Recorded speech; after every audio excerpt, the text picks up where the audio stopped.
Last minute shakeup at 5:30 a.m., laundry situation not good. And when your focus is on helping your clients, it's easy to forget about yourself. But NASM knows trainers. Morning, Ryan. It's okay. And staying in front of the day isn't always as Thanks, simple Ryan. as 1, What's 2, up? 3. So when the unexpected has you pressing pause, What's the latest on creatine? I'm going to get back to you on that. let NASM1 help you press play. Visit NASM.org to sign up for a membership today. You're listening to the NASM-CPT Podcast with Rick Richey, winner of the Share Care Emmy Award for Social Storytelling and the official podcast of the National Academy of Sports Medicine. Hey, y'all, and welcome to the NASM-CPT Podcast. My name is Rick Richey, and today I'm going to try to answer a question that every trainer has, because pretty much every client that has ever been a training client has had this same question. And I'm not saying that literally, but we're pushing it like it's close. The question is that most people have: is there a way that I can both lose body fat, I can lose weight, and gain muscle at the same time? And for years, I think that was an either or. That was a one or the other. And, we go back to it, and there's reasons why people thought that. You want to gain muscles, then you go through a bulking phase. You want to lose body fat, you go through a cutting phase. But what is the work here that goes into gaining muscle and fat loss, not from necessarily a strictly workout perspective, but when it comes to our nutrition? Because a lot of that comes from what it is that we're eating, what we're putting into our bodies, how we are feeding muscle growth, and then how we are eating in order to lose fat. Yes, our movement has something to do with it. Our workouts have something to do with it. But there are a lot of people, this was me when I was younger, where I would just try to gain muscle. I'm trying to get bigger, and I'm working out a lot throughout like later years in high school, and then certainly throughout college. And when I became a personal trainer, I had one guy that just goes, hey, this is funny because this is New York City, right? So New York City, I'm at a gym, and this guy is like, dude, you got to eat more. And I was like, I eat so much. And I do. I mean, what I would assume to be way too many calories for me to actually have. And he was like, are you getting bigger? And I said, no. And he goes, then you got to eat more. And I was like, okay. And he goes, hey, do this. Try this. Eat a pound of pasta a day. And I was like, what? And he goes, yeah, a pound of pasta a day. And I was like, do you like replacing something? He was like, definitely not. An additional pound of pasta every day. So listening to this guy, I ate an extra, in addition to what I would normally eat in my daily diet, an additional 1 pound of pasta every day. I'm going to tell you right now, I definitely got bigger. I definitely got bigger. And yes, my muscles grew, but so did everything else. I mean, I put on a lot of body fat, but I put on a lot of muscle, and literally had people that I was working with asking me if I was doing steroids. And I was like, I don't think so. Not with this addition of body fat. And the moment that I started feeling uncomfortable to the point, like things just didn't feel right, I didn't feel good in that body. I was happy with the muscle gains. I was not happy with the other gains, but that's what we generally see. We're gaining muscle, but we're also gaining body fat. Is there a way to meet that in the middle? How do we use nutrition to cut body fat? How do we use nutrition to gain muscle? And can we do those two things at the same time? And the reason I'm bringing this all up, or because of this question, I have somebody much, much smarter than me in the world of nutrition. I mean, much, much smarter than me in the world in general, but definitely in nutrition. So our friend Brad Dieter, PhD, is here today to talk to us and shed some light on questions regarding nutrition, fat loss, muscle gain. Brad, a pleasure to have you here. Man, I just want to sit here and listen to you tell stories like that for Yeah. the next hour. So you just go. I'll just be in the live audience here listening. Were you listening to me tell that story and you were like, oh, That was please? Rick, amazing. no. I was like, oh, I love Are you I going to see use why that you're with the your host. clients? So you're going to be like, hey, let's do this pound of pasta a day thing. I was going to say, I think you could also just write a book and sell it to like 17, 18-year-old teenage boys and probably sell a ton of it. Yeah, probably a pound of pasta makes people think you're on steroids. They'll be like, dude. Yep. That's awesome. Brad, share with our audience a little bit about you, your education, your background, what you do for work, and then let's get some light shed on this topic.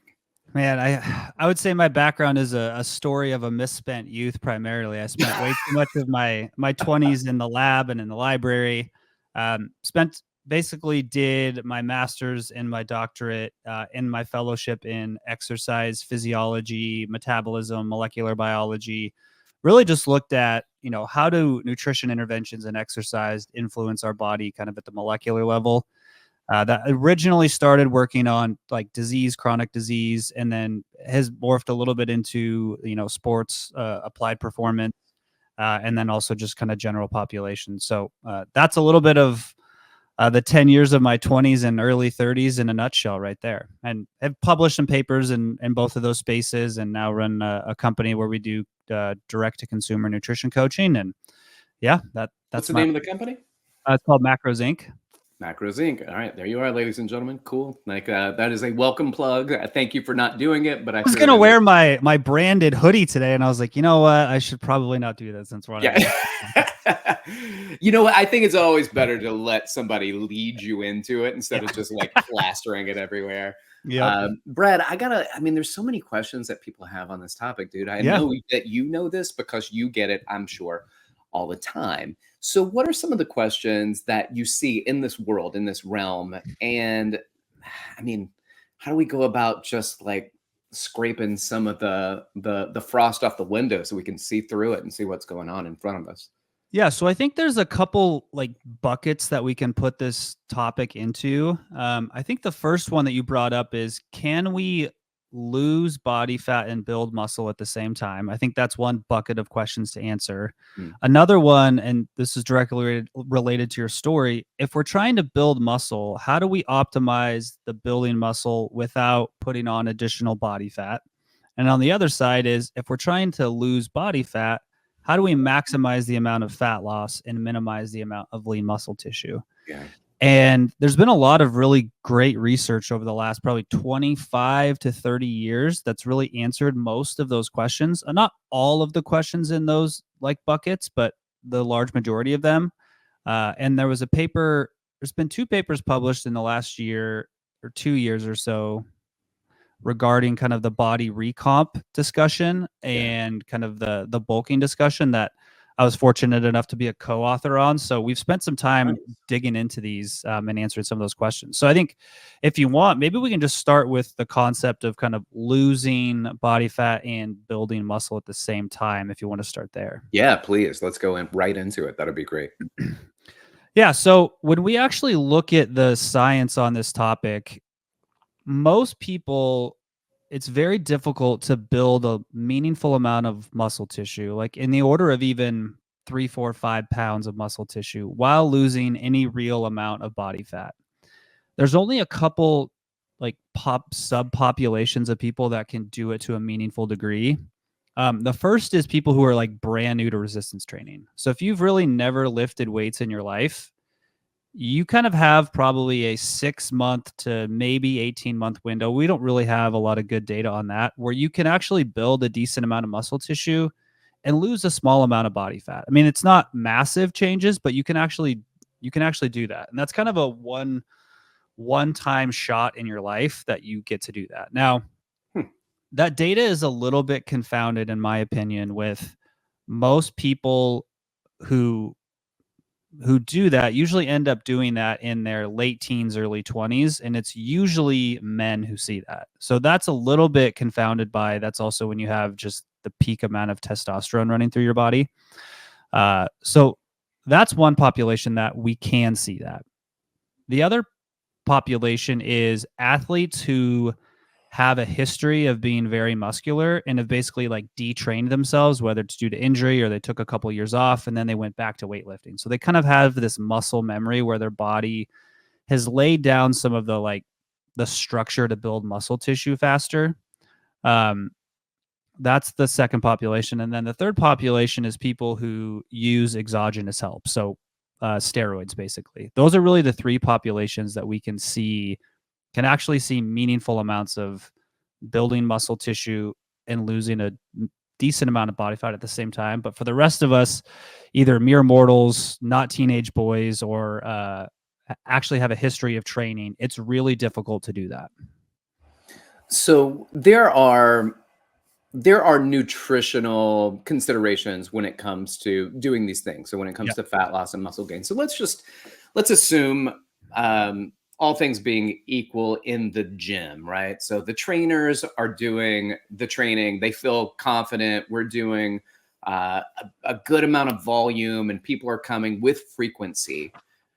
What are we doing to let's hit kind of those different buckets. If I've got somebody that's, can I do recomp? Is it possible for me to build muscle, lose weight at the same time? Then, which it sounds like, unless you're in that window of teenage male, 6 months to 18 months, maybe not. And then where do we go then from a nutritional perspective to the gaining of muscle mass and fat loss? And if we're trying to do what all of us want to do, which is build more muscle and lose more weight, is there kind of a best practice where we say, okay, well, let's do the bulking and then let's do the cutting, or we can do this concurrently? Yeah. So I think for most people, like the average adult who has spent some time training, if you're trying to build muscle, what you probably need to do is try to be as efficient as you can be by building as much muscle tissue as you can while minimizing the amount of body fat you're going to gain. So one, what that really does, if you think about it, if you weigh, let's just say 150 pounds and you have 10% body fat, or let's just say 20% body fat. So 30 pounds of your body is body fat, and you put on, over the course of a year and a half, you put on 10 pounds of muscle tissue. So you now weigh 160, but you still have 30% you still have 30 pounds of body fat. Your body composition is actually lower because you've added more muscle tissue. So visually, it's going to look like you have a lower body fat percentage, even though you probably haven't lost a substantial amount of body fat in terms of absolute pounds. So that's how most adults can really think about, how do I try to do these two things at the same time, of building muscle tissue and improving my body composition? And the research suggests that about 200 to 300 calories a day is probably what you want to be on the upper end of a daily calorie surplus to maximize muscle gain while minimizing fat tissue gain. And we learned this from a study that was published. Eric Helms was the lead author. I helped on the paper. And we just published that. I think it was last year or the year before. Pretty much every year since COVID, it just feels like the same year to me. Just like everything before that feels like the same year to me. So we actually did a study where we took people and we kept them at maintenance. We gave them a small calorie surplus, which was about 200 to 300 calories a day. And then a much larger one, about 500 calories a day. And what we found was that the people who are on the calorie surpluses effectively gained about the same amount of muscle tissue. But the people who had the larger calorie surplus, they gained a little bit more weight, but their body fat growth was a little bit higher than the people at the more modest calories. And that aligns fairly well with what we have seen in the larger research literature of kind of what does it take as a minimum surplus to build a meaningful amount of muscle tissue. And it's about 200 to 300 calories a day. Sometimes smaller people can be closer to about 150 calories a day. Interesting. Is there a consistency of macros that we're looking at with that? I mean, and I guess, let's say it's a 2,000 calorie a day diet and we bump that up to 2,200. what is the 2000, and then what is the extra 200 that we're looking at if we're trying to statistically break it down and say, okay, well, is this eat what you want? Is this come one, come all, whatever you're having? Or is this a pre-planned focus on a particular diet that goes along with it? Yeah, so usually it's the protein requirements will stay roughly the same. So we know that the kind of evidence-based guidelines are somewhere between 0.7 and 1 gram per pound is kind of optimal for building muscle tissue, maintaining body composition. And that's a fairly wide window if you actually kind of do the math, right? A 200-pound adult, that's 140 grams to 200 grams. Like that's a pretty wide window. And so those extra calories generally come from carbohydrate calories or fat calories. Now we often tell people try to make those calories as high quality as possible. So kind of, whole food sources. Probably don't need to have a pound of refined white pasta with that. Like you could probably mix in some fruits and some I really did miss rice. something. And so that's generally what the recommendations and the guidelines are, is just increase your, carbohydrate and fat intake by about 10%, in terms of total daily calories is roughly what it equates to be. Gotcha. So I find that interesting because I feel like there's information out there that also shares that if you are also trying to look at fat loss, you are also still looking at maybe a deficit, but you're also still looking at a relatively high protein intake. Is that right?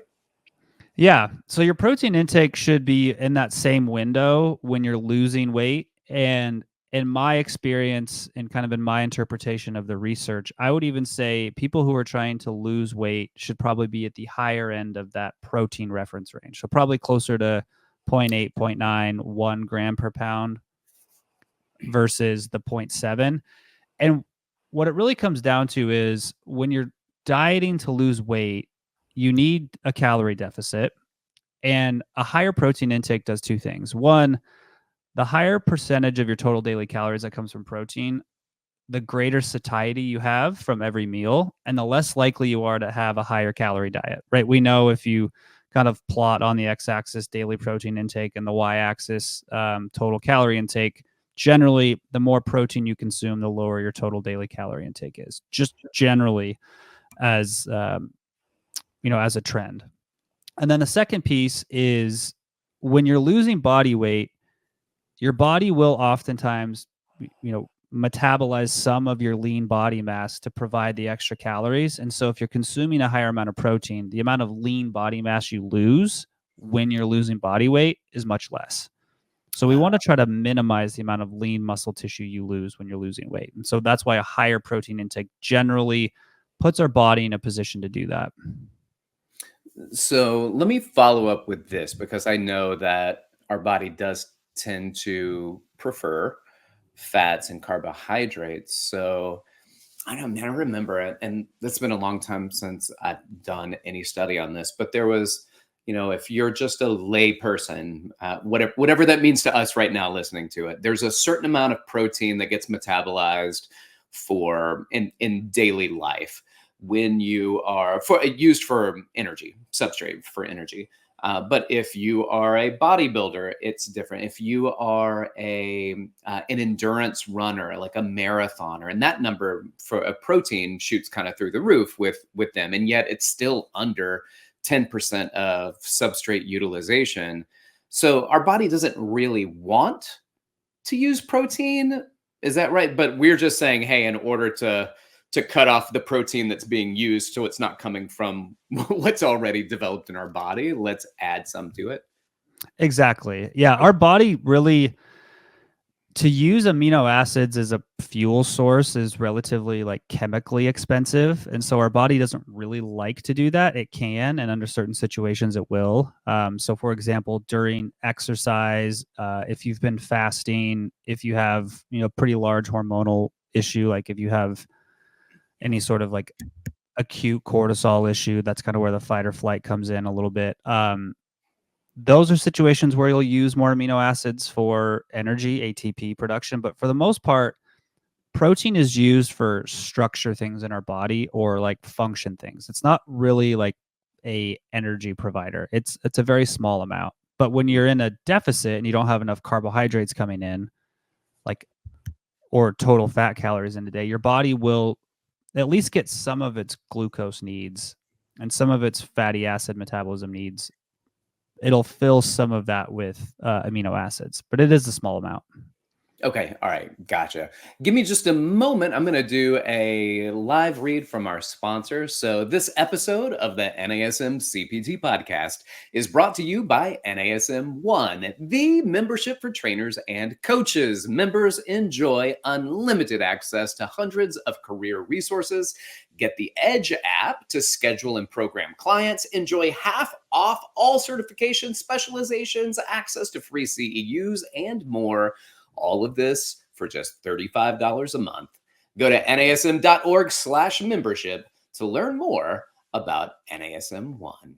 All right. Now, with that said, you mentioned amino acids, and so I want to bring up there's like a real muscle building trigger amino acid that's out there. Is that something that we should somehow focus on if we're doing supplementation, or are we kind of getting this amino acid that does this in food? So you're talking about Lucine. I am. Yes. I was like, is this a quiz for me? I'm trying to stump you. I know. Yeah. Am I back in grad school?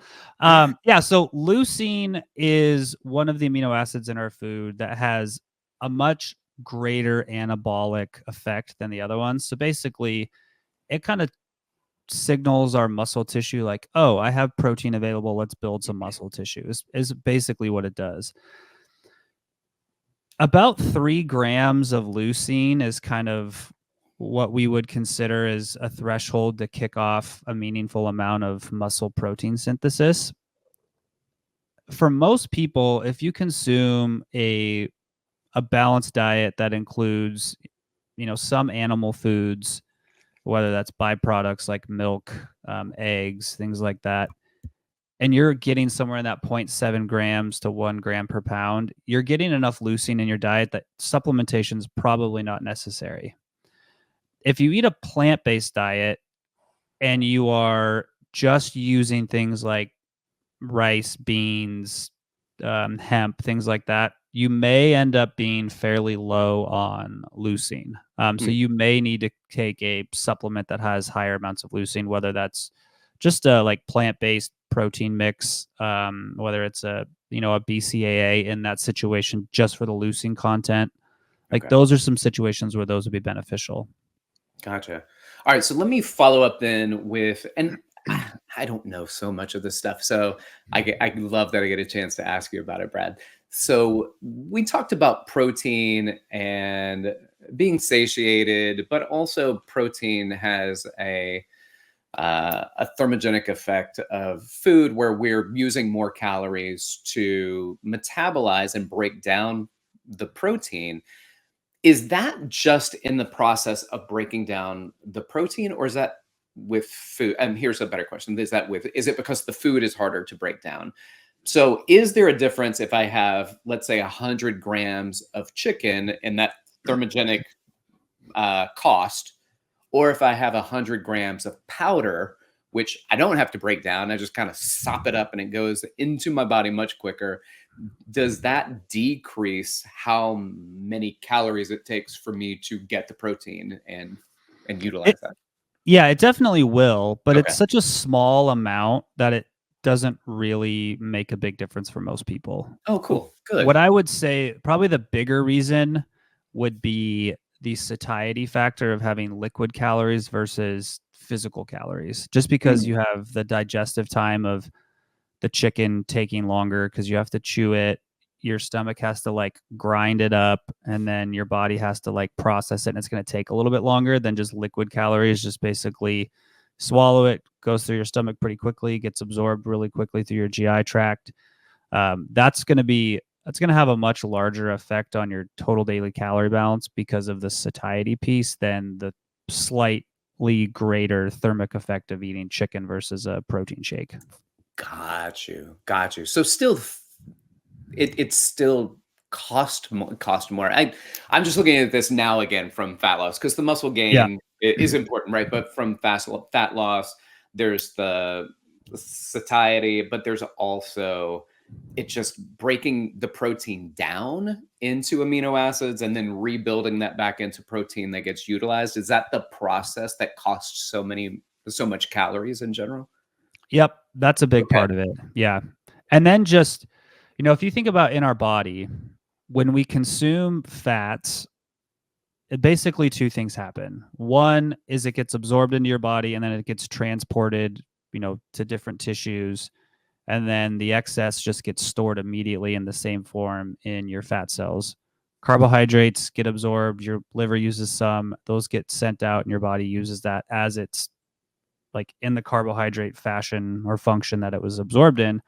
Proteins get broken down into amino acids, and then those amino acids get turned into, other proteins, tissues, etc. So just the transformation of the amino acids through all these chemical steps is generally where the just chemical costs come from. It makes so much sense. All right, cool. So now we've got a good kind of foundation of kind of better understanding where nutrition is in this. So if I've got someone, and let's look at it now strictly from fat loss, I'm going to look at it strictly from muscle gain. Somebody wants to lose weight, body fat specifically.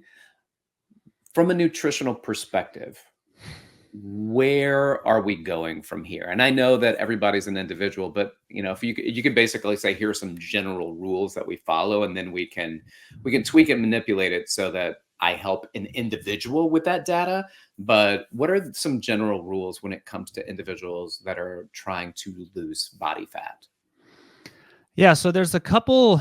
If we talk about just the nutrition side and not the physical activity, energy, expenditure side, there's a few key concepts that we like to teach people about. One, obviously, is understand your calorie intake, and you have to be in some version of a calorie deficit. It can be 300 a day, it can be 500 a day, it can be 700 a day, but just you have to be in a relative calorie deficit. Now, getting there, there's a lot of ways to get there, but there's a few things to just understand about the food that you're consuming that can help you get there. One of the first things is the energy density of the food that you're consuming, right? And that means how many calories per gram of food are you eating? And so we can put things on a spectrum. You can put things on a very low energy density, like celery. Not only is it, I don't know how people like celery. It's like stringy water. It's weird. My wife and I fight about this all the time. And food. Yeah. But so you have celery, which has like almost no calories per gram. Like it's very low. It's like 0.1 calories per gram of like weighed food. And then you have something like olive oil, which is quote unquote healthy, but it's basically entirely calories. Like there's no water content. It is very, very calorie dense. Yeah. And so you have foods all across the spectrum. And generally speaking, the higher the energy density of your diet, the more calories you consume in a day. Like that's pretty well known.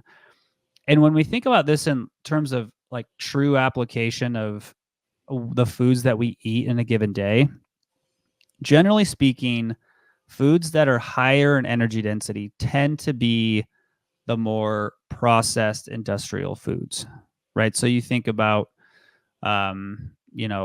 packaged goods, baked goods, processed meats, things like pizza, donuts, things like that generally have a very high energy density. Conversely, when we take things like fruits, vegetables, like lean cuts of meat, like chicken, steak, things like that, those generally tend to be lower on the energy density spectrum. So that's one aspect of foods, is just how much of your daily diet consists of very high energy density foods and very low energy density foods. So if you're trying to lose weight, trying to construct a diet that has more low energy density foods is generally going to make it more likely that you're going to stick to a calorie deficit. That's one piece. The second piece is understanding how different foods affect your overall satiety and your ability to regulate food intake. So we talked about this with protein, right? When we think about the macronutrients specifically, protein tends to be the most satiating, which means when you consume it, you feel fuller longer. And then the second one is carbohydrates, and then the third one is fats. Interestingly, that also kind of maps with the energy density piece.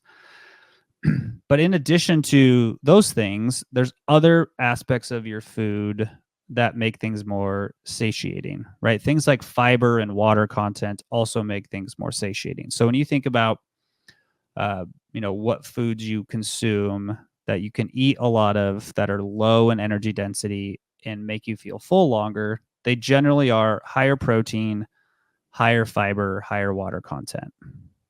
So that's why like diets that have, lean protein, fruits and vegetables, they tend to be better for weight loss because they just have low energy density and high satiety. Okay. And then the last piece, when you kind of think about constructing a diet for weight loss, is it's a concept called palatability. So basically, how much do you enjoy the food that you're consuming, right? So if we go back to like the celery example, celery has one type of like aspect of it that kind of makes it enjoyable to eat, right? It's the crunchiness. So there's a few factors about food that we know affect how much we consume. There's the energy density is one. We generally tend to like and enjoy energy dense foods more. 2 is the saltiness. 3 is the sweetness. 4 is the texture. And then 5 is something called umami, or like,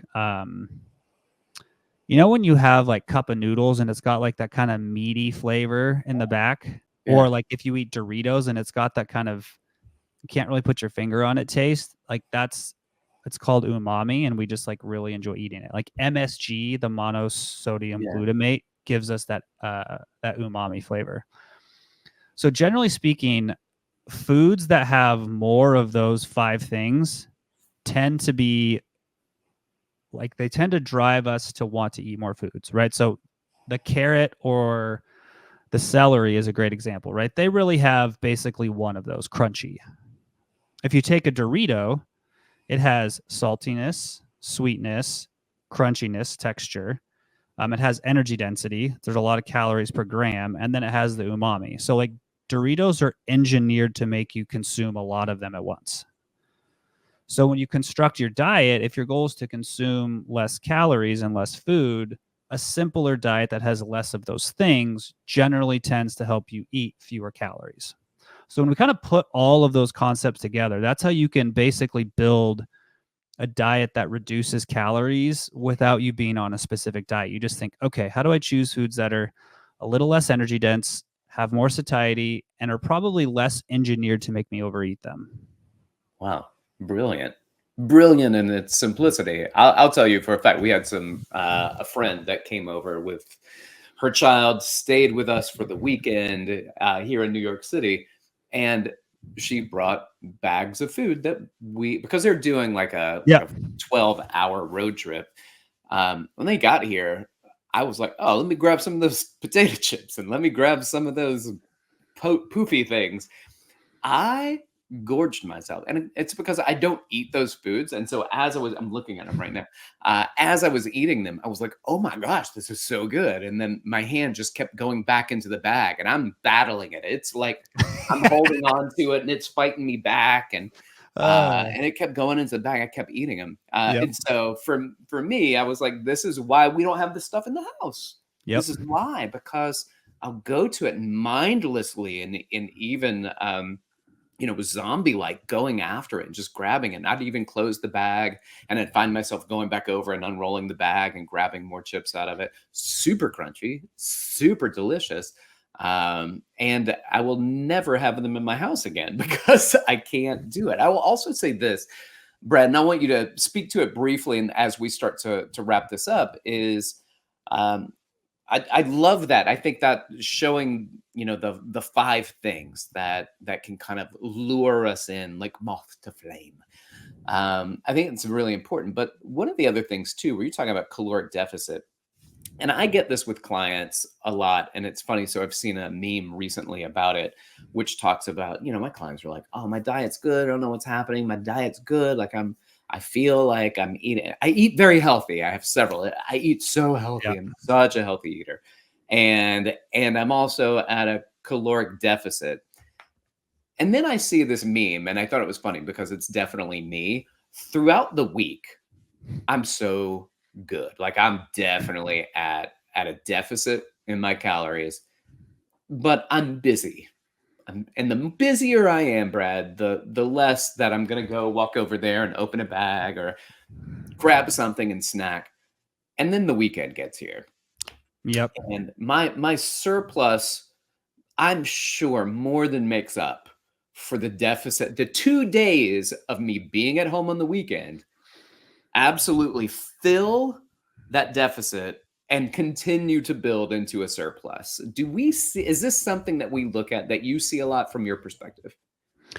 I would say that's the default mode of pretty much everybody. Okay. Like I've looked at tens of thousands of client logs over my career at this point, and I would say most people can do a decent job during the week, and then the weekends they don't have a plan and everything just falls apart. And when you add on to the fact that not only that, but we as humans are really bad at objectively assessing our own behavior, even if we're trying to objectively assess it, that the deficit that we think that we're building during the week is usually not as large as we think it is. Mm-hmm. There's been some really interesting studies where they have had people like use an app to track their food very closely. Mm-hmm. And they've had normal, quote unquote, lay people do it. And then they've had like nutritionists and dietitians do it. And most people underestimate the amount of calories they consume by anywhere from 15 to 50%. So that means if you think that you're consuming 1,500 calories during the week, you may actually be consuming 1,700, 2,000, 2,500 calories during the week. And so then you add the issue of being way over on the weekends, and it's really difficult for people to kind of rectify those things. That hurts. That hurts. Yeah. But I mean, that's even like nutrition professionals will be about 10 to 15% off, which if, if you're consuming 2,000 calories a day, that's anywhere from 200 to 300 calories a day, which is, that's a fairly large difference. Interesting. So I do have a question, and I'm just going to throw this out there, not about intermittent fasting, but about a daily fast. So we have some people that say, hey, once a week, my dad did it for years for religious reasons.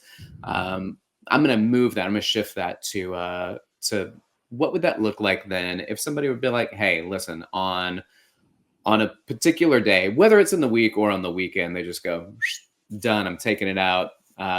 What is there adverse effects that go along with like a 1 out of 7 day fast? Or I know because when I was doing early on in my training career, people are like, you can't not eat. If you're religious, you do it for religious reasons. That's one thing. But like for your body and your health, taking a day and not eating, it was like bad. But I don't know. That's just like trainer talk. So I don't know. I think I'll bucket this into like a couple different situations. Okay. I think for the average person who's, not in a state of trying to lose a lot of weight really quickly, I don't think there's really any issue with that. I think we have evolved over millions of years in which we often went days without eating. And so I don't think there's really any major harm from going a day without eating. The situations where I think that may end up not being the best idea is if you're somebody who's trying to lose a substantial amount of body weight, let's call it 50, 60, 100 pounds within, a year or 2 years, you're already putting a decent amount of like weight loss pressure on your body. You're already probably losing some of your lean mass. Trying to accelerate it even more by just going 1 day a week without eating is probably going to cost you a little bit more of your metabolically active tissue than it would otherwise if you were kind of more consistent with it. So that would be a situation where I would say, let's maybe not do that in that situation. Interesting. Got you. Man, that was very helpful. Good. And then I guess in wrapping up, let's say, let's do one more thing with muscle gain. So we kind of talked a little bit at the end here about fat loss. We talked about muscle gain and mentioned early on about body recomp. Body recomp is the combination of attempting to gain muscle and to lose fat concurrently. Is there a way that we go through it where, I mean, that sounds like that's off the table unless you're probably young, male, and this is your first run. So is there a system? Are we going like, hey, in order to gain muscle and lose fat, let's do one then the other? I would say for most people, it's far more effective and efficient if you either diet down first to get to a body composition that you're comfortable with and then try to build some muscle tissue, or try to build some muscle tissue and then lose weight until you're at a body composition that you're comfortable with. I would say the average person should probably try to get to a level of leanness or body composition they're happy with before they try to put on a meaningful amount of muscle tissue. And here's the rationale for the average person doing that. I think most people drastically underestimate how long and how difficult it is to build a reasonable amount of muscle tissue. In order for you to like visually see big differences, you probably need 4, 5, 6, 7, 8 pounds of muscle tissue to like visually notice a big difference. And that takes most people, except for like brand new beginners, at least 6, 9, 12 months to do. Like it's very metabolically expensive and it takes time to build muscle tissue. And so you've got to give yourself a decent amount of time. And I think a lot of people need to mentally get to a point where they visually feel like they have a level of leanness where putting on some scale weight will not freak them out. Interesting. Perfect. All right, man. This was really good. And as always, it's not, speaking of first rodeos, it's not a first rodeo with you.